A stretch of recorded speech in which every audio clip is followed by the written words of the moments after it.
Assalaamu calaykum waraxmatullaahi wabarakaatuhu. Kusoo dhawaada barashada xisaabta oo taxanayno ahayd.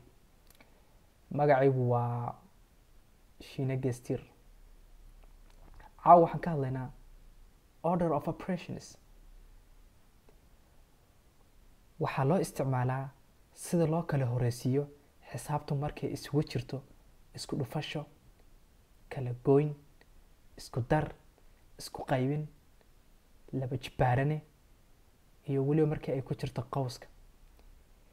Sida loo kala hago ayaa loo isticmaalaa order of operations. Tusaale ahaan, tusaalaheena koowaad wuxuu leeyahay 48 loo qaybi labo ku jirta qaws oo laga jaray 4 laba jibaaran oo lagu daray 2 lagu dhuftay 2 waa imisa. Waxay noo sahlaysaa inaan ka shaqeyno qaacidada halkan ugu qoran ee la raacayo. Marka koowaad wuxuu leeyahay marka koowaad waxaad ka shaqeysaa parentheses and brackets. Parenthesesku waa kuwa noocan ah xisaabta ku dhex jirta kuwa noocan ah. Bracketsna waxaa la yiraahdaa calaamada saa u qoran xisaabta ku dhex jirta ka shaqee. Marka labaad waxaad ka shaqeysaa laba jibaaranaha. Marka saddexaadna waxaad ka shaqeysaa multiplicationka iyo divisionka. Marka ugu dambeysa waxaad ka shaqeysaa isku darka iyo kala goynta. Tusaalaheena koowaad waxaan ku fahmaynaa mawduucan caawa ka hadlayno. Halkan waxay leedahay 48 loo qaybiyay 2 qaws ku jirta. Marka hore qaacidadu waxay leedahay xalli xisaabta ku jirta qowska. Waxaan dhahaynaa 48 loo qaybi 2 waxaan ognahay inay la mid tahay 24 laga jaray ma dhahaynaa 4 laba jibaaran oo lagu daray 2 lagu dhuftay 2 waxay la mid tahay calaamad su'aal. Haye halka markay marayso ayaa waxaad dhahaysaa haddana xisaabtii adoo sii wada 24 laga jaray 4 laba jibaaran oo lagu daray 2 lagu dhuftay 2 waxay la mid tahay calaamad su'aal. Marka halka maraysid teebaa mudan inaad ka bilowdid xisaabtaada marka hore. Qaacidadeen waxayna faraysaa haddii aad marka hore aad parentheses ku bilowdo xisaabta ka khaldamaysa. Haddii ay markan ay ku jirin parentheses xisaabta aad ka shaqeynaysid haddaba waxaa mudnaanta iska leh exponentska. Exponentska waxa weeyaan xisaabta jibaaranaha. Marka xisaabtaadan miyay ku jirtaa jibaarane?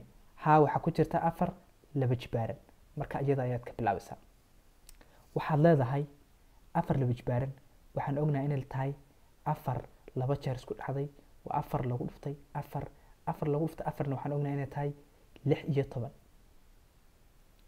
markaad dhahday 16 waxaad dhihi ayar halkan 24 laga jaray 16 lagu daray 2 lagu dhuftay 2 waxay la mid tahay su'aasha aan raadinayno.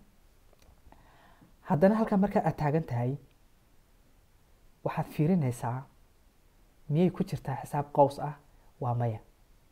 Miyay ku jirtaa xisaab jibaarana ah? Waa maya. Haye marka teebaa mudan ka jarta iyo ku darta iyo ku dhufashada marka hore in laga shaqeeyo.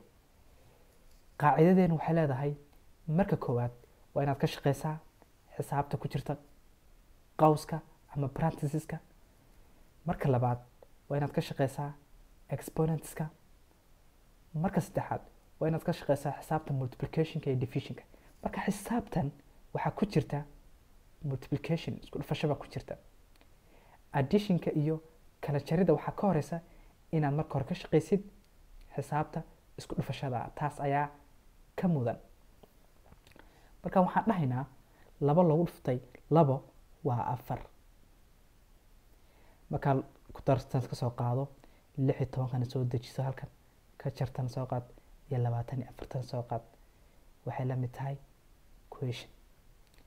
halka marka maraysa haddana waxaad fiirisaa 24 laga jaray 16 oo lagu daray 4. halka marka maraysid kuma jirto xisaab qaws ah, kuma jirto xisaab jibaaran ah, kumana jirto ku dhufasho iyo isku qaybin. marka waa kala jar iyo isku dar. waa ta ugu dambeysa last, addition and subtraction. waxaad dhahaysaa from left, waxaad ka bilaabaysaa un dhanka bidix. waxaad dhihi marka dhanka bidix waa xaggan 24 laga jaray 16 waxay la mid tahay 8 lagu daray wadhi markaa 4 waxay la mid tahay 4 lagu daray 8 waxay la mid tahay 12.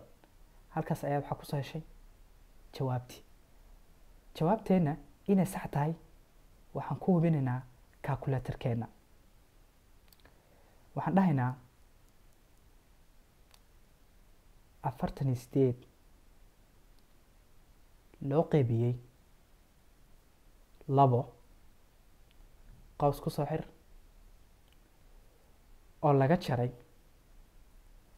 4 laba jibaaran oo lagu daray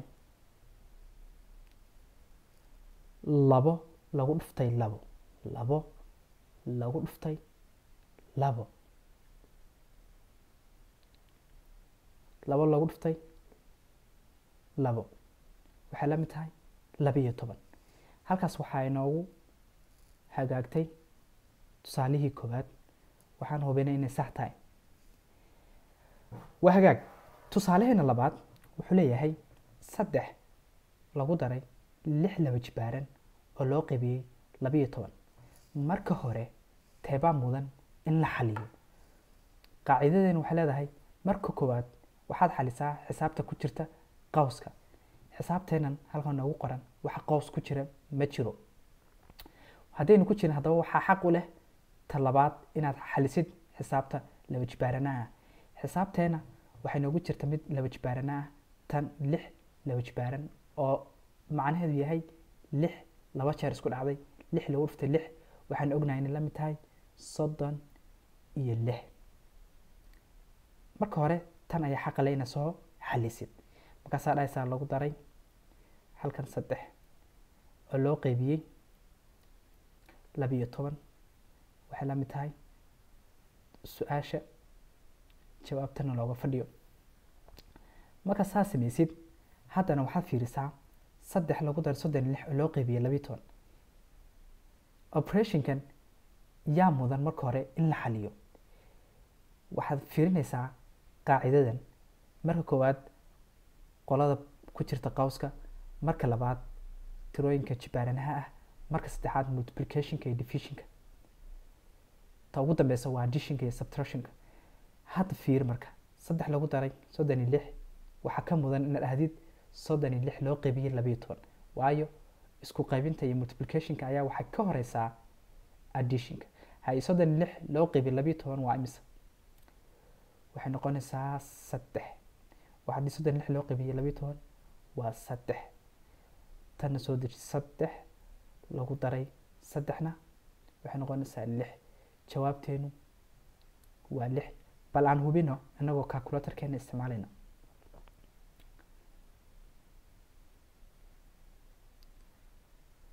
3 lagu daray 6 laba jibaaran oo loo qaybiyey 12 waxay la mid tahay 6. halkaasna waxaan ku helnay jawaabtii labaad.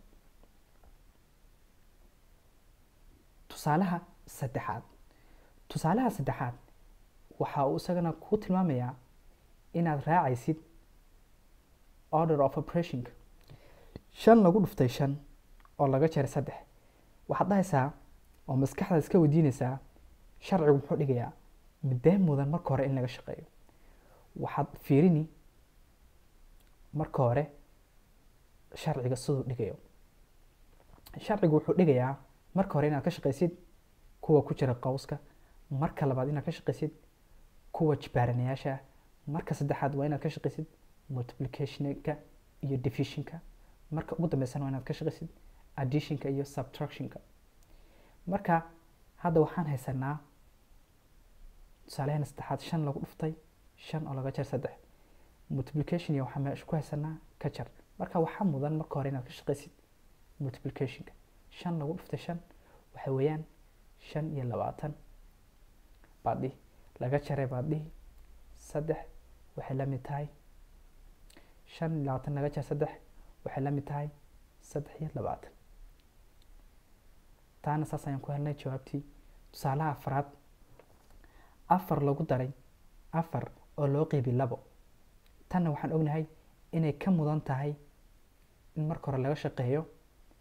4 loo qeybiyey 2 waxa weeyaan 2 oo lagu daray 40. 4 loo ku dar waxay la mid tahay 6. tusaalihii afraadna saas ayaan uga shaqeynay.